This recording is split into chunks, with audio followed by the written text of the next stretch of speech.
Assalamualaikum warahmatullahi wabarakatuh. Kembali lagi di RMB Mistis. Dan pada video kali ini, portal RMB akan menceritakan kisah pinggir kota dalam kemasan cerita misteri. Cerita kali ini saya akan membawakan sebuah cerita yang berjudul Botol Penglaris Warteg, bagian pertama karya Abdul Rahman. Lalu seperti apa kisah selengkapnya? Langsung saja dan selamat mendengarkan.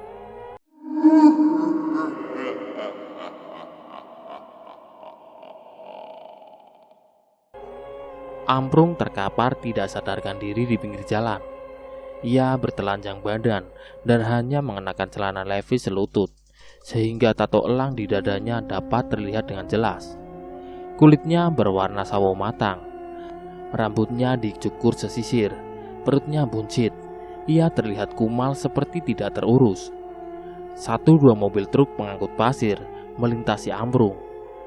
Deru mobil itu tidak mengusiknya sama sekali. 2 buah botol air kosong tergeletak di samping Amprung. Kedua kakinya nyeker, entah raib kemana alas kaki itu. Semalam memang menjadi malam yang panjang bagi Amprung.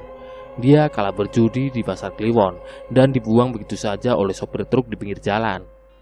Amprung memang seorang penjudi berat. Teman-temannya di pasar Kliwon itu adalah para pedagang kaki lima yang kalau malam ikut berjudi dengan Amprung. Nasib Amprung selalu buruk. Ia lebih sering kalah ketimbang menang. Seperti tadi malam, usai menjual cabai hasil curian dari kebun tetangganya, Amprung langsung pergi ke pasar Kliwon untuk bermain judi dadu. Awalnya Amprung sempat menang, uangnya bertambah berkali-kali lipat. Sayangnya dia malah kembali kalah dan semua uangnya ludes. "Uang kau sudah habis, mau gimana lagi?" tanya Kohar, pedagang ikan lele yang ikut berjudi. "Iya Amprung, sudah sana pulang." Sukarta, si bandar judi yang juga berprofesi sebagai pedagang sayuran, mengusir Amprung sambil tertawa.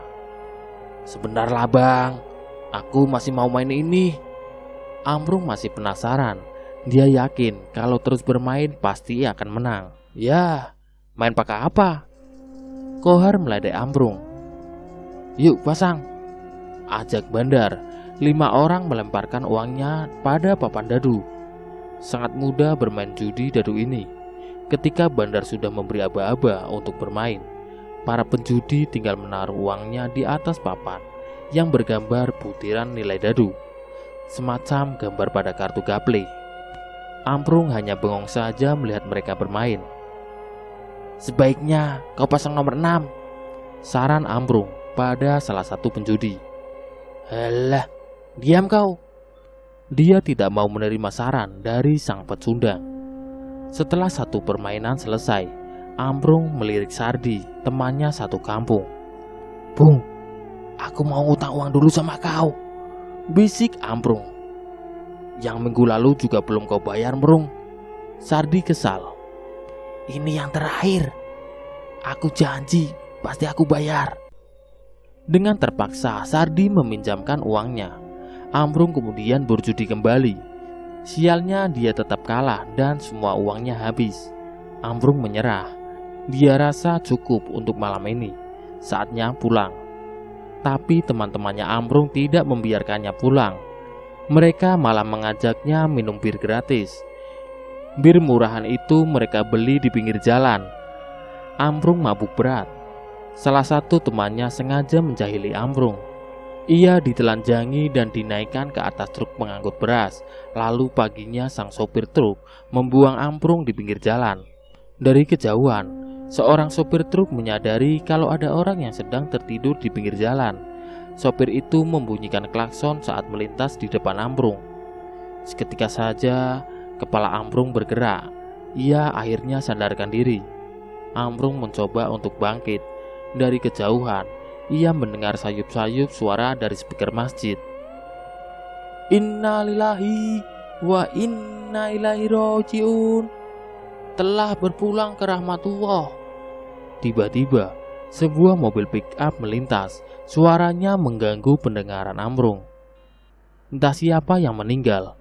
Amprung juga tidak tahu sekarang dia sedang ada di mana. Yang jelas, ada satu hal yang membuatnya senang. Kebetulan sekali ada orang yang meninggal. Itu artinya dia akan dapat uang. Sudah menjadi hal yang lumrah kalau di suatu kampung ada yang meninggal, maka setiap orang yang ikut mensolatkan jenazahnya akan diberi uang sedekah. Mereka biasa menyebutnya uang kematian. Segera Amprung beranjak pergi. Ia menuju sumber suara tersebut. Di belakang rumah salah satu warga, Amprung bersembunyi. Ia mencuri baju koko dan sarung di jemuran lalu mengenakannya. Tidak ada satupun yang mengenali Amprung.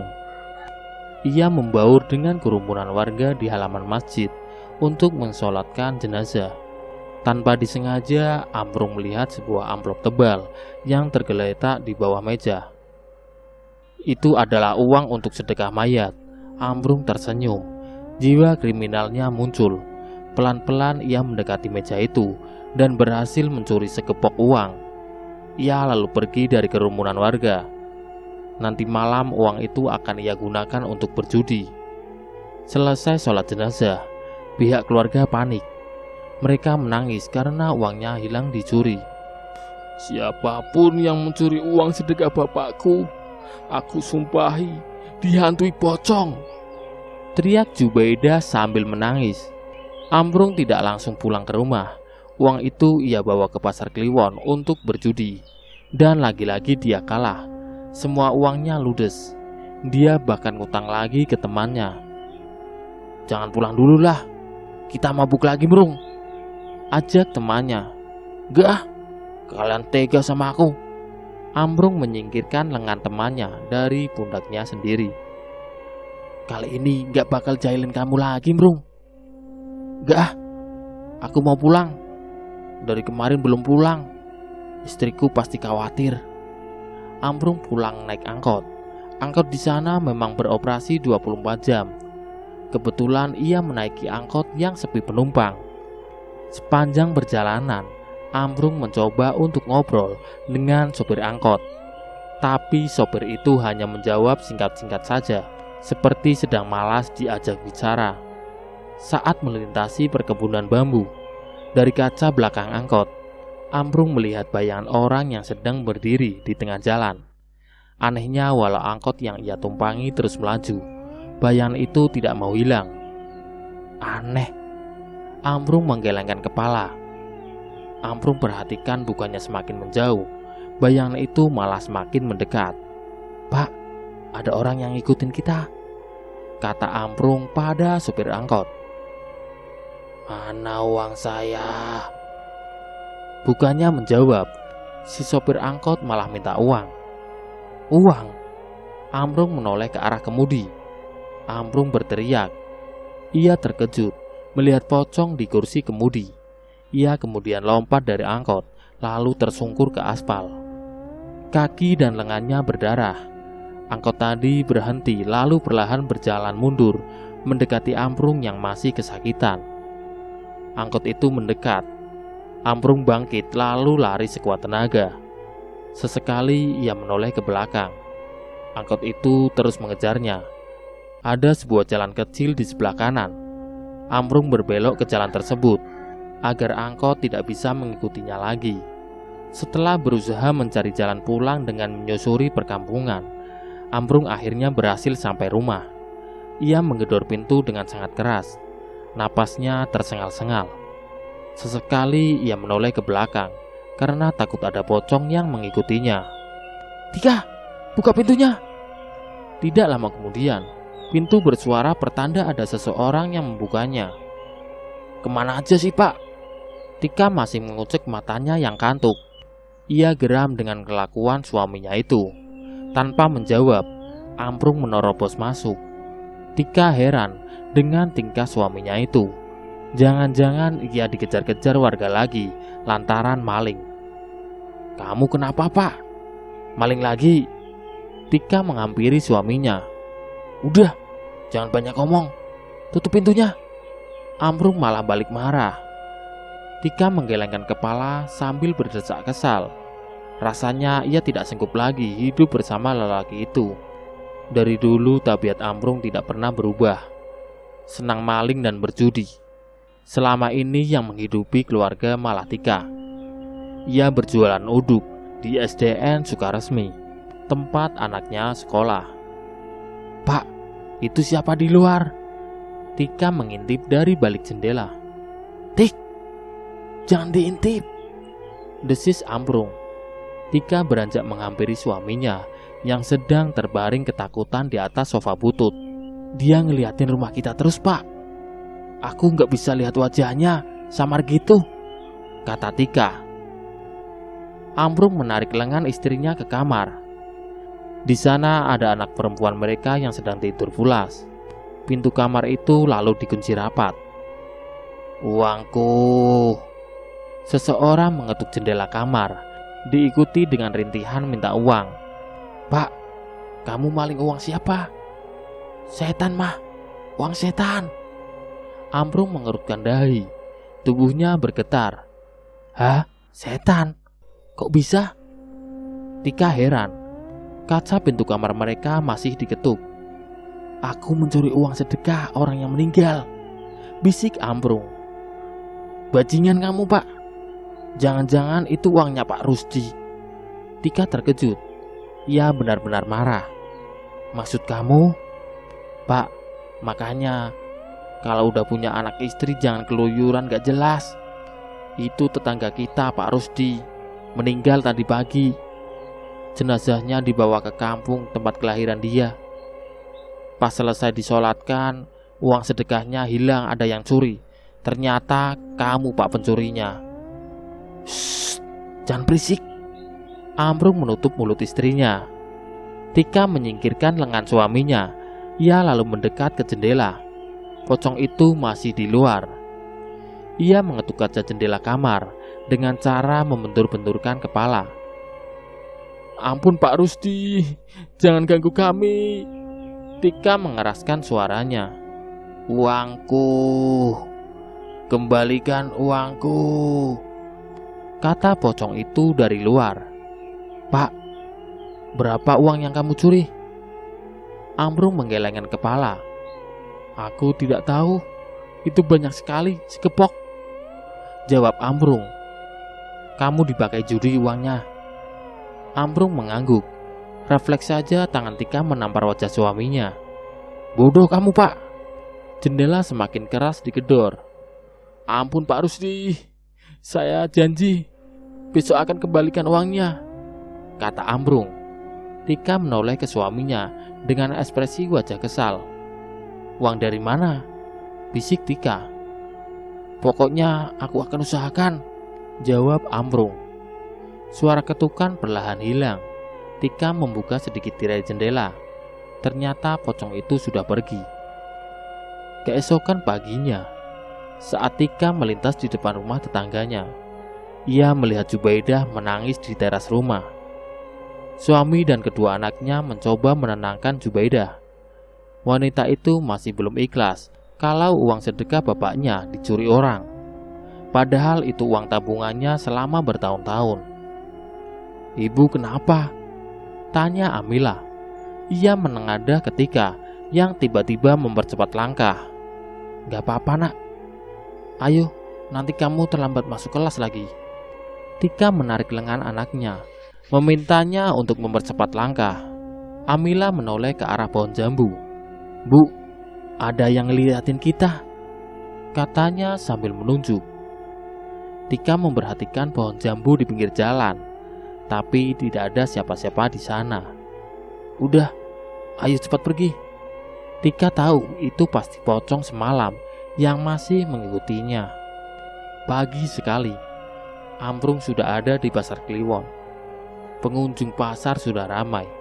Para pedagang sibuk melayani pembeli, termasuk Sardi yang merupakan penjual ayam potong. Di tengah kesibukannya, Ambrung datang menghampiri Sardi. Tolong aku, Di. Apalagi, Mrung? Tanya Sardi sambil sibuk memotong ayam. Aku dikejar-kejar pocong. Sardi malah tertawa mendengarnya. Pocong? Zaman sekarang mana ada pocong, Brung? Kau mengada-ngada saja. Ini serius. Semalam aku didatangi pocong. Ini semua salahku, Di. Salah apa kau? Sardi sambil sibuk mengkilo ayam potong dan membungkusnya. Aku mencuri uang sedekah jenazah, bisiknya pelan di telinga Sardi. Hah? Sudah gila kau? Sardi menebaskan goloknya di atas tatakan kayu lalu menoleh ke Amrung. Jenazah siapa? Lanjut Sardi. Tetanggaku, Di. Sardi menggelengkan kepala. Ia mencabut kembali goloknya. Kau harus mengembalikannya, Amrung. Uangnya banyak sekali dan aku tidak sanggup mengembalikannya, Di. Kau tahu tidak tempat dukun sakti di dekat sini? Ada, di kampung Cilengkong. Mbah Koto namanya. Dia dukun yang sakti. Kau ke sana saja. Siapa tahu dia bisa bantu. Amrung mengangguk. Sardi dengan baik hati mau membantu Amrung. Ia bahkan memberikan uang 200.000 untuk Amrung agar bisa membayar dukun itu. Pagi itu juga, Amrung pergi ke kampung Cilengkong dengan naik ojek. Jalan menuju kampung itu rusak. Berkerikil, ada banyak lubang di tengah jalan yang digenangi air hujan. Setelah sekitar 20 menit perjalanan, akhirnya Amrung tiba di kampung Cilengkong. Rumah Mbok Koto terbilang bagus. Catnya berwarna putih. Pagar rumahnya dicat warna hijau. Di depan pagar itu ada spanduk bertuliskan tabib pengobatan alternatif. Selain dukun, ternyata Mbah juga seorang tabib yang biasa mengobati penyakit kiriman alias santet. Ini benar rumahnya Mbah Koto, Bang? Tanya Amrung pada tukang ojek. Iya benar, saya juga pernah kesini sekali, jawabnya. Amrung membayar ongkos ojek lalu melangkah menuju gerbang rumah Mbah Koto. Permisi. Amrung mengetuk kunci gerbang, menimbulkan bunyi nyaring. Dari dalam rumah, muncul seorang wanita yang umurnya sekitar 30 tahunan. Ia mengenakan daster, rambutnya diikat ke belakang. Sambil tersenyum, ia menghampiri Amrung. Iya mas, ada keperluan apa ya? Tanya wanita itu sambil membukakan pintu gerbang. Saya mau bertemu dengan Mbah Koto. Apa beliau ada di rumah? Ada mas, silakan masuk. Amrung dibawa masuk ke dalam rumah. Ia sempat terkagum-kagum melihat isi rumah Mbah Koto. Banyak koleksi patung yang terbuat dari kayu.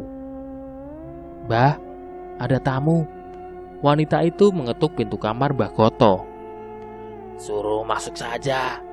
Terdengar suara lelaki tua dari dalam kamar. Silahkan mas, masuk saja ke kamar Mbah. Dengan sopan, Amrung masuk ke dalam kamar Mbah Koto. Di sana ia melihat Mbah Koto sedang santai di atas sofa sambil menonton TV. Kakinya diselonjorkan ke meja. Ia menoleh pada Amrung. Silakan duduk. Mbah Koto menurunkan kakinya. Ia bergeser memberi tempat untuk Amrung. Terima kasih Mbah. Saya Amrung. Saya mau minta pertolongan Mbah. Mbah Koto masih memperhatikan layar TV yang menayangkan film kartun lawas. Sesekali ia tertawa. Amrung mulai ragu kalau Mbah Koto ini dukun sakti.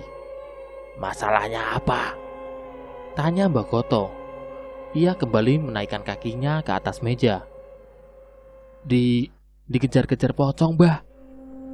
Mbah Koto malah tertawa berbahak-bahak. Ia sekarang menoleh ke arah Amrung. Tanpa diminta, Amrung menceritakan apa yang sudah ia perbuat, sehingga pocong itu mengejarnya. Mbah Koto mengangguk-angguk, tapi dia malah fokus kembali ke TV.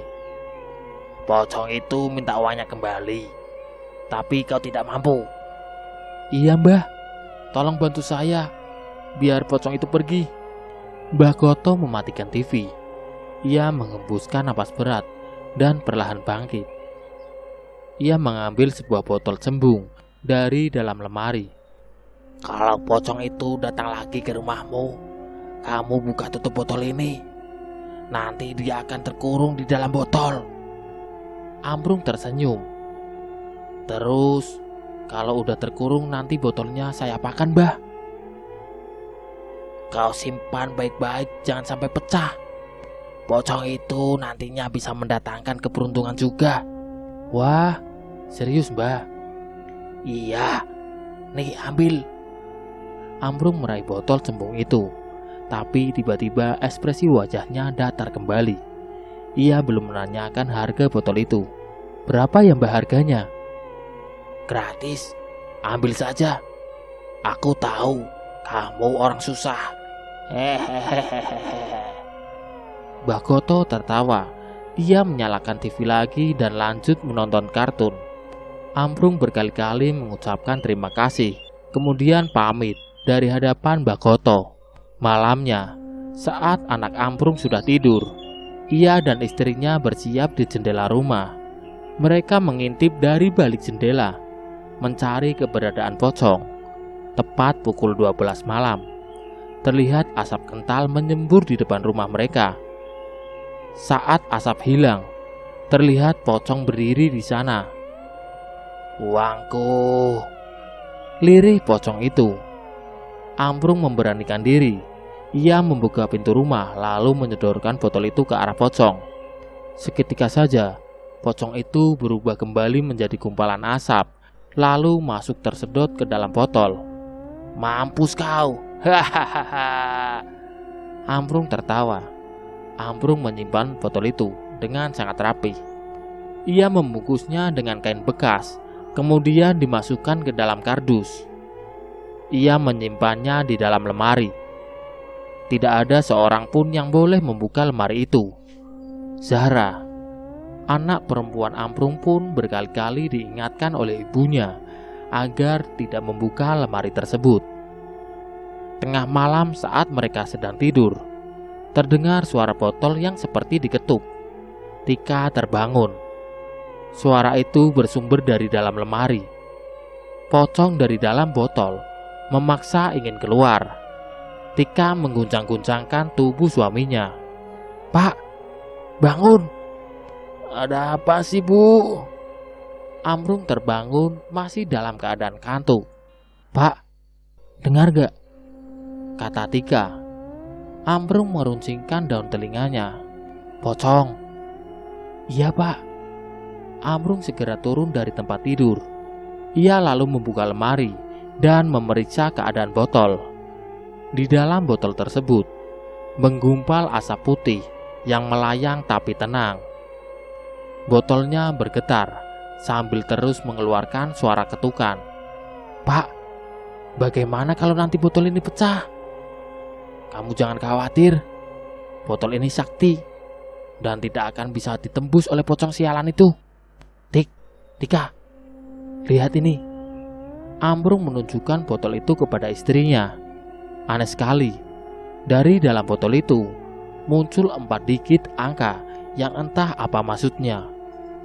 3, 7, 8, 5. Ambrung buru-buru mencatatnya. Itu nomor apa Pak? Gak tahu. Dicatat aja dulu. Siapa tahu bisa jadi jimat. Suara ketukan dari dalam botol sudah hilang.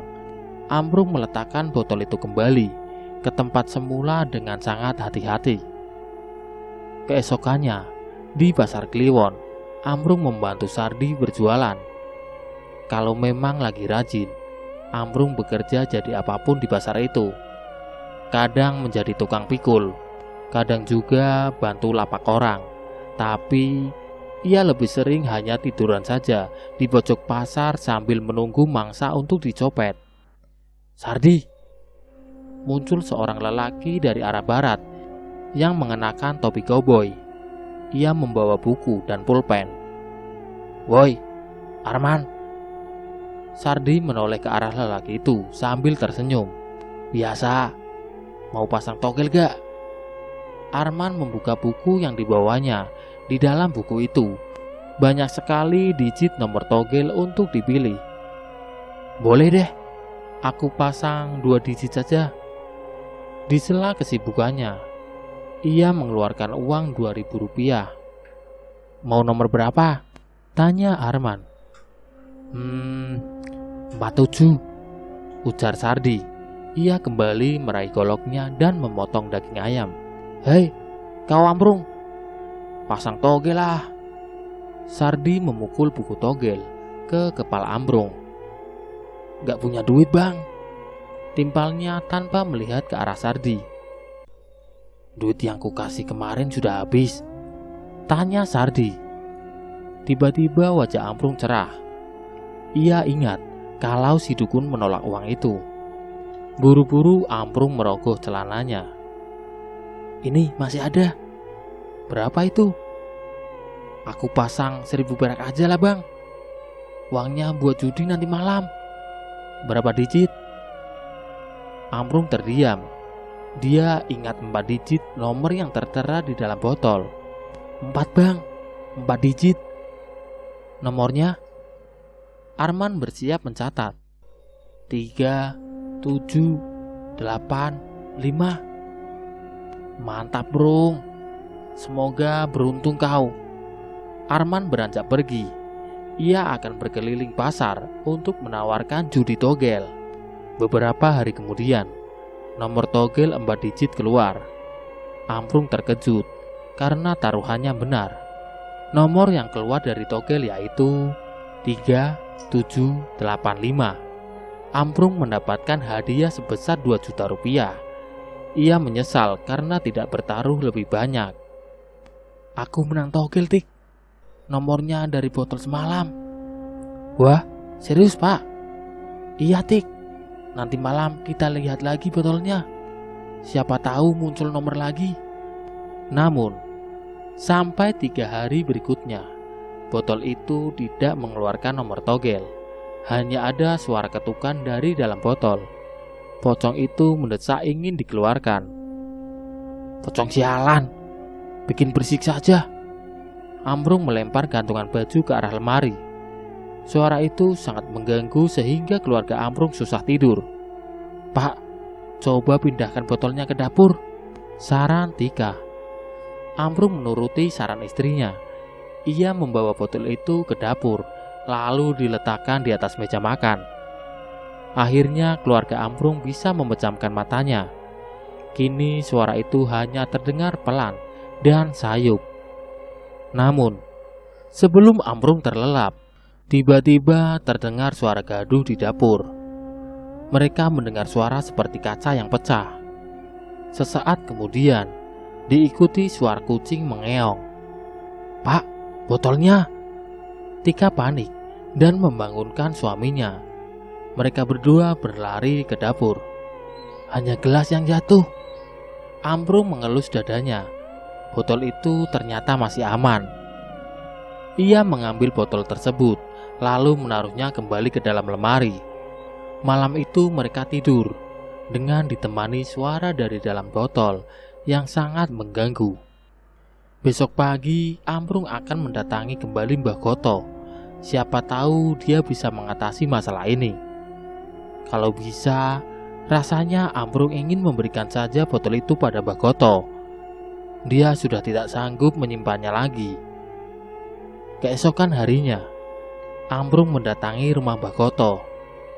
Seperti biasa, dukun itu sedang santai di atas sofanya. Mbah Goto ini tidak terlihat seperti dukun pada umumnya. Lebih seperti orang biasa yang hobi menonton TV. Kau simpan saja di rumah. Kau tahu, pocong dalam botol itu bisa buat kamu kaya, kata Mbah Goto. Bagaimana caranya Mbah? Kamu coba buka warteg. Letakkan botol itu di dapur. Dagangan kamu pasti laris. Gak ada modalnya Mbah. Mbah Goto menggelengkan kepala. Ia bangkit dari duduknya, lalu mengambil sebuah kardus dari dalam lemari. Di dalam kardus itu terdapat tumpukan uang 100 ribuan. Entah berapa jumlahnya. Ia menghitung beberapa lembar uang, lalu menyerahkannya pada Ambrung. Ini 3 juta. Kau buka warteg di pasar Kliwon. Serius Mbah? Iya, ambil saja. Aku senang kalau bisa bantu orang. Hati-hati, jangan sampai botolnya pecah. Kau jaga baik-baik ya. Terima kasih, Mbah. Amrung berkali-kali mencium tangan Mbah Goto. Portal RMB. Itulah tadi cerita yang berjudul Botol Penglaris Warteg. Nantikan cerita kelanjutannya di konten berikutnya. Sekian. Wassalamualaikum warahmatullahi wabarakatuh.